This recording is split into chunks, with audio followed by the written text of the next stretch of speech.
Ah ouais. Morax. Donc j'ai une attache pour nos voisins romains. On appelle ça l'escroquerie, c'est mon métier. Je suis en bonne compagnie avec ça. Non, mais... Je suis Comore, vendeur de drogue. Philippe Morax qui arrive dans votre grève. C'est ce... Ça va donner de la peine. Presque me faire oublier qu'il est 7h. L'invité du matin. Et ce matin, je reçois le chef du département de l'enseignement et de la formation professionnelle, Frédéric Borloo. Bonjour. Bonjour. Il dirige ce projet crucial, la réforme ambitieuse du gymnase vaudois, passant de 3 à 4 ans pour répondre aux normes fédérales, bien que déjà impliqué dans d'autres chantiers comme la réforme du concept 360 degrés et l'introduction de l'école numérique. La transition vers un gymnase de 4 ans représente un défi majeur, notamment avec l'échéance 2038. Bien que le canton de Vaud soit l'un des derniers cantons à maintenir un cursus de 3 ans, Frédéric Borloo, mon invité ce matin, et son département sont déterminés à mener à bien cette réforme visant à lancer les premières promotions en 4 ans dès 2032-2033. Ce projet vise également à améliorer l'orientation des jeunes et de réduire les redoublements. Cependant, il est confronté à des défis logistiques et budgétaires nécessitant l'ouverture de nouvelles classes et le recrutement de nombreux enseignants supplémentaires, bien que le projet soit maintenant en marche. Les critères d'admission des meilleurs élèves restent à définir pour rejoindre le gymnase dès la dernière année d'école obligatoire. Ça va ce que je viens d'expliquer? Vous êtes d'accord avec ce que je viens de dire, M. Borloo? Oui, j'ai l'impression que tout est dit, donc... Oh non, j'ai des questions quand même à vous poser. Quand même. Merci d'être là en tous les cas, merci d'avoir répondu à l'invitation et merci d'être là pour répondre à toutes ces questions parce que ça suscite quelques réactions quand même. Ça ne doit pas être simple en ce moment d'arriver avec une réforme comme celle-ci, M. Borloo. Oui, c'est une énorme réforme. Dans la décennie qui vient, puis c'est 8 ans, le début de la rentrée, on a décidé de pas juste rajouter une année à un processus de maturité, mais bien de réfléchir à savoir si ce processus est le bon. Et en fonction de ça, ça veut dire qu'on va regarder ce qui se passe à la fin de l'école obligatoire pour analyser la situation actuelle et faire les constats nécessaires si les gens sont bien formés ou pas pour attaquer cette maturité. Puis de la même manière, essayer de construire une maturité qui prépare le mieux possible à l'entrée à l'université. Et on travaille également avec l'université pour faire ces analyses-là. Ça va orienter ensuite le PAC, c'est-à-dire le plan d'enseignement qui va être, le PEC plutôt, qui va être mis en place avec une certaine marge de manœuvre qui est laissée au canton. Alors c'est un gros chantier, hein. On peut dire quand ça sera opérationnel ça, parce que là ça vient de commencer, vous venez de l'annoncer il y a quelques jours. Hein. Voilà. C'est un gros chantier. On a décidé d'annoncer ce qu'on allait faire, maintenant il n'y a plus qu'à le faire. Mais les groupes de travail sont déjà en place, on a un système de gouvernance qui est simple, avec deux comités, un comité de travail avec plusieurs groupes et puis un comité de décision et un comité d'orientation aussi, parce qu'il faut regarder ce qui se passe ailleurs.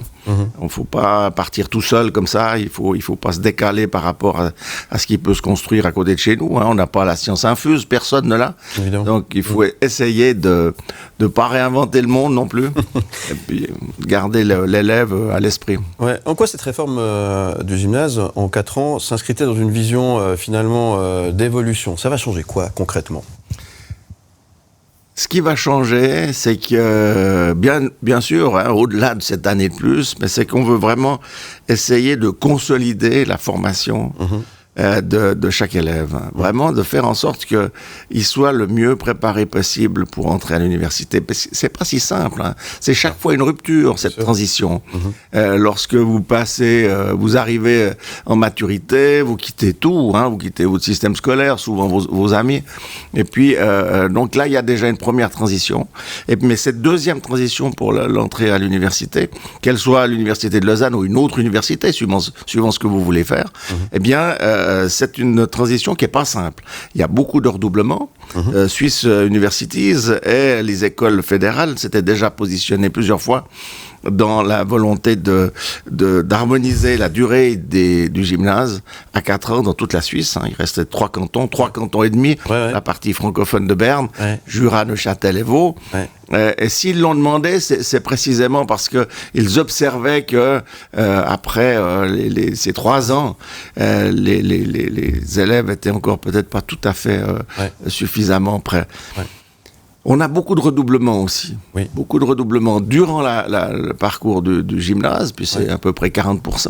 Ouais, C'est quand même des gros chiffres. Effectivement, ouais. Et puis, on a beaucoup de redoublements aussi en première année à l'université. Donc, globalement, je pense que les analyses que l'on fait montrent que, dans le fond, on n'est pas en train de rallonger d'une année la durée globale des études. Ouais. Parce que si on arrive à diminuer un peu les redoublements, à faire gagner du temps, à faire en sorte aussi que les gens qui vont en maturité, ils savent pourquoi ils y vont. Sinon, on a la formation professionnelle à côté. On a trop souvent encore des gens qui vont maturer parce qu'ils savent pas trop quoi faire. Et puis qu'on retrouve en formation professionnelle juste après. Donc, là, il y a un travail à faire à l'école obligatoire pour essayer de les intéresser à une formation, quelle qu'elle soit. Mais s'ils veulent aller en maturité, qu'ils sachent au moins pourquoi ils y vont. Et puis, respectivement, qu'ils essayent aussi de voir s'il y a quelque chose qui leur convient en formation professionnelle. Donc, on n'oppose pas les voies. Non. On n'est pas simplement en train de dire... On s'occupe que de la maturité, bien au contraire. On essaye de les présenter vraiment comme deux voies différentes, mais deux voies qui conduisent aux plus hautes études en Suisse. Ouais. Pourquoi maintenant ? Pourquoi on a attendu aussi longtemps ? Pourquoi on est en retard déjà dans le canton de Vaud ? C'est des décisions cantonales, on le sait évidemment. Ouais. Mais c'est pas une réforme de plus finalement ? Encore une ? Ouais, alors on fait pas des réformes pour faire des réformes. Hein. J'espère bien. Oui, alors c'est pas du tout mon état d'esprit, au contraire. Ouais. Mais alors c'est un processus fédéral. Ouais. C'est-à-dire que c'était un des dossiers qui était sur ma table quand je suis arrivé en 2022.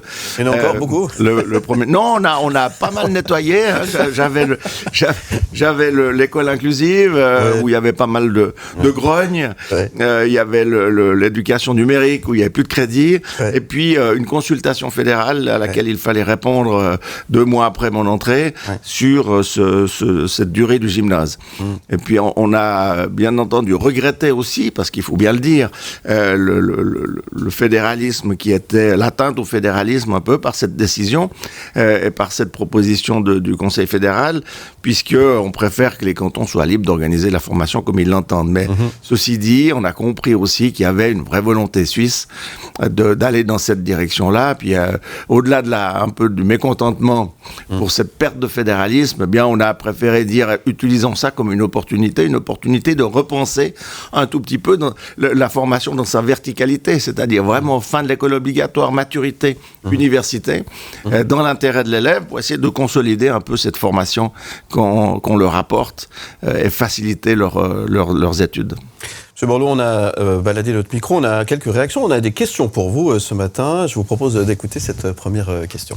Je suis enseignante au gymnase et j'aimerais savoir les raisons qui vous ont poussé à choisir l'option 10+4 ou 11+3. Que répondez-vous à cette professeure ? Alors, il y a à peu près la moitié des cantons suisses qui travaillent dans ce contexte-là. D'un point de vue pédagogique, on sait très bien on peut constater, disons, que des élèves sont suffisamment solides pour passer de la 10e directement au gymnase. Ça se fait dans des cantons voisins, par exemple le Valais, pour ne citer que celui-ci, et ça marche assez bien. Donc, l'idée, c'est justement d'essayer de ne pas rallonger le cursus d'une année, le cursus de formation pour chaque élève, parce que ça n'a pas de sens. Bologne a déjà beaucoup rallongé les études. Enfin, il y a bien un moment donné où il faut se lancer dans le monde du travail. Donc, l'objectif, c'est vraiment pas ça. C'est d'apporter une formation consolidée, comme j'ai dit tout à l'heure, à tout le monde. Et puis, ceux qui peuvent, ils partent en 10 ans. La réflexion doit être faite aussi, bien sûr, par rapport à la formation professionnelle, mais c'est une autre réflexion qui est en cours. Mais pour l'instant, on pense que vraiment les plus solides peuvent le faire. On a beaucoup d'expériences qui sont très, très profitables aux élèves. Et les résultats PISA qui ont été publiés récemment montrent quand même qu'il y a 15% de nos élèves qui sont vraiment très solides au niveau de l'apprentissage et qui peuvent aller tout droit. Ouais. On risque pas de créer une école à 2 vitesses en faisant cette... Alors non, on va éviter cela. Comme je l'ai dit, à peu près à la moitié, 6 cantons qui font clairement qui ont un modèle similaire à celui qu'on veut mettre en place, et puis d'autres cantons qui ont un modèle un peu mixte, mais qui s'apparentent à ce 10+4. Puis dans le fond, il y a deux possibilités d'entrée en maturité. Ça sera après la 10e, si les points sont suffisants. Et puis après la 11e, pour ceux qui n'auraient pas pu, à la fin de la 10e, ils pourront donc, dans cette deuxième possibilité, entrer également en maturité. Donc voilà, je crois qu'on offre suffisamment de possibilités pour y entrer. Et puis, eh bien, les gens vont avancer côte à côte après dans leur gymnase. Non, ça pose pas de problème d'organisation en tous les cas. Mais on va tout ça affiner, hein. On est au début d'un processus qui est assez long, mais c'est une option qu'on a choisie aussi dès le début pour montrer cette volonté pour pas pénaliser non plus les élèves qui sont forts, hein. Et puis ensuite essayer c'était une option à mon avis qui était nécessaire d'être prise assez tôt pour orienter un peu les travaux. Ouais. Ceux qui ont de la facilité pourront aller plus vite aussi. C'est ça l'idée, hein. Voilà, c'est ça. Grosso modo, hein, effectivement. Ouais. On a une autre réaction, une autre question. Petite question qui concernerait les infrastructures. Enseignant gymnase, ça me questionne un peu. Ça va concerner de nouveaux élèves, donc de nouvelles classes. On sait qu'il y a eu quelques retards avec des oppositions, notamment à Échallens.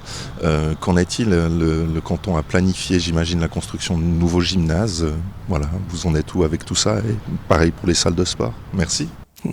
Que répondre à ce Oui, alors il y a deux questions. Alors pour les salles de sport, on est en train de travailler dessus. J'ai répondu plusieurs fois au Grand Conseil. On sait que le canton a du retard et ça prendra du temps pour rattraper ce retard, c'est évident.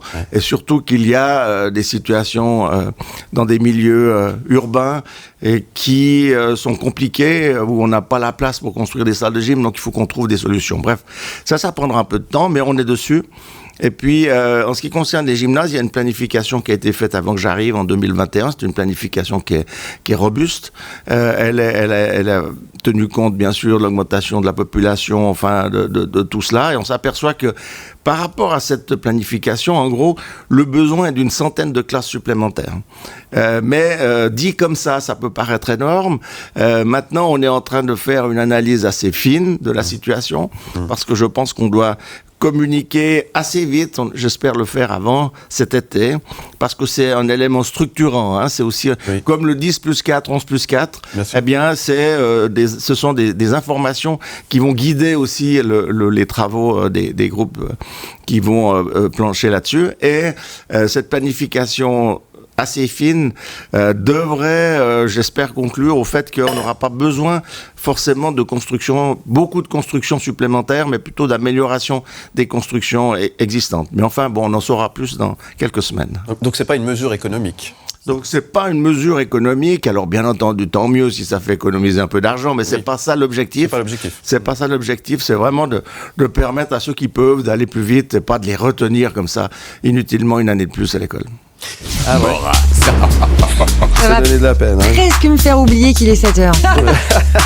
L'invité du matin. Et mon invité ce matin, Frédéric Borloo, une nouvelle réforme pour le gymnase vaudois. On en parle ce matin. Merci d'être avec nous, monsieur Borloo. Gros changement donc pour le canton de Vaud. Est-ce qu'on a des retours des autres cantons finalement? Qu'est-ce qu'on peut retirer comme expérience de ce qui existe déjà finalement chez nos voisins? Vous parliez du Valais notamment par exemple. Quel constat on peut faire par rapport à ce qui se passe à côté? Bon, alors, justement, on est en train de commencer les observations pour vraiment essayer d'en tirer les bénéfices de ces expériences, notamment de ce 10, 11 plus 4. Alors, notre idée n'est pas d'ailleurs de privilégier ni le 10 ni le 11, mais de dire il y a ces deux options-là. Oui. Et on n'en est vraiment pas du tout à vouloir mettre tout le monde en 10e. C'est pas ça. Je crois que c'est un moment un peu charnière pour les enfants. C'est un peu l'âge où ils se cherchent un peu, etc. Alors il y en a qui arrivent très bien à s'exprimer au travers du parcours scolaire, puis d'autres c'est plus difficile. Donc on n'est pas en train de privilégier une voie. Je voulais le dire par rapport à vos questions tout à l'heure. Mais les observations qu'on va faire, on va essayer d'en tirer le maximum. Mais on voit que ça fonctionne. Puisque presque la moitié des cantons suisses fonctionnent ainsi. Donc on n'a pas inventé quelque chose de nouveau, une spécialité vaudoise. Simplement, il faut voir comment est-ce qu'on peut s'organiser en fonction des expériences des autres. Ouais. Le retour que vous avez à chaud comme ça, le changement fait peur, j'imagine. Oui, alors le changement fait peur. Il faut lutter parfois contre les idées reçues.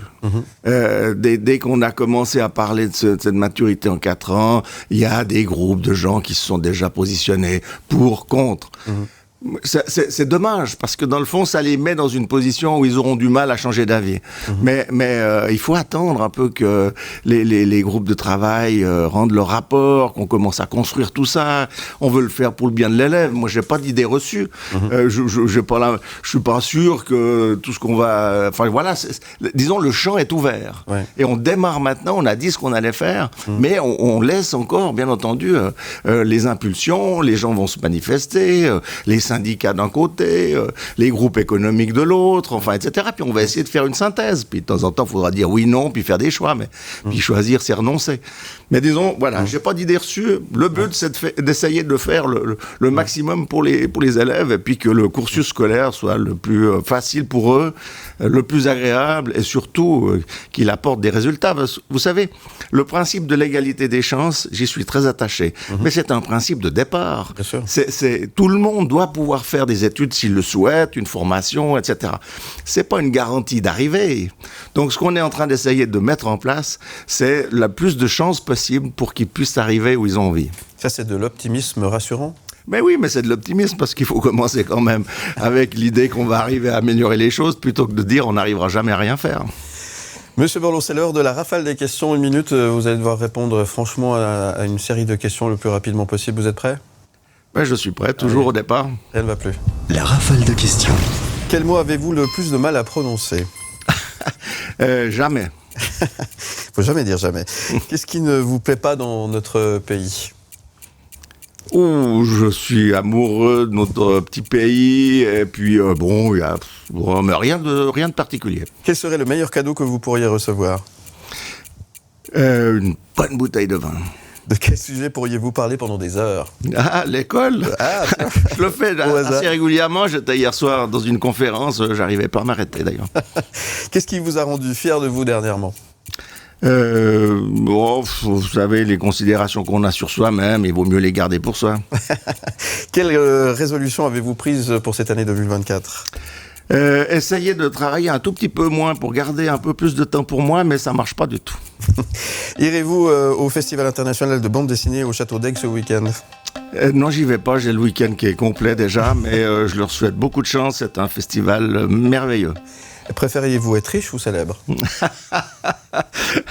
Alors, disons, allez, on prend le riche comme ça, on parle moins de nous. Ça, c'est la chanson que vous avez choisie, Monsieur Borloo. David Bowie, racontez-nous, Ziggy Stardust. Pourquoi cette chanson ? Qu'est-ce qu'elle évoque pour vous ? Parce que pour 2 raisons. D'abord, David Bowie, c'est la musique de mon adolescence. J'étais avec quelques amis fans. On avait à peine l'âge de prendre le train tout seul qu'on allait essayer d'acheter des 45 tours inédits à Lausanne. Chez Sapri Shop, je me souviens, je crois que ça n'existe plus. Non. Mais voilà, puis on essayait de le croiser, de le voir. Enfin bon, donc je suis assez rock, en tout cas dans ma jeunesse. Et puis ensuite, c'est un artiste assez extraordinaire qui a fait en fait beaucoup de recherche musicale durant toute sa carrière. Et Ziggy Stardust, c'est le symbole même de cette recherche, puisqu'il a tout à coup pris un autre personnage, il a fait un disque comme si c'était pas lui qui le faisait, et puis c'est assez inédit, je trouve que c'est un artiste complet, c'est un peu le Picasso de la musique, c'est toute une carrière d'expérience musicale, de découverte et de développement dans son expression. Donc voilà, je suis très heureux de réécouter ce morceau qui passe pas très souvent à la radio. C'est vrai. En tout cas, merci de nous avoir fait partager un petit peu de vous là, quelques instants. C'était très sympathique. Merci beaucoup. Qu'est-ce qu'on peut vous souhaiter aujourd'hui à part une belle journée, monsieur Borloo ? Eh bien, une belle journée, puis surtout que tout le monde soit de bonne humeur et travaille en forme et avec enthousiasme autour de nous pour l'école vaudoise. Très bien. Merci, monsieur Borloo.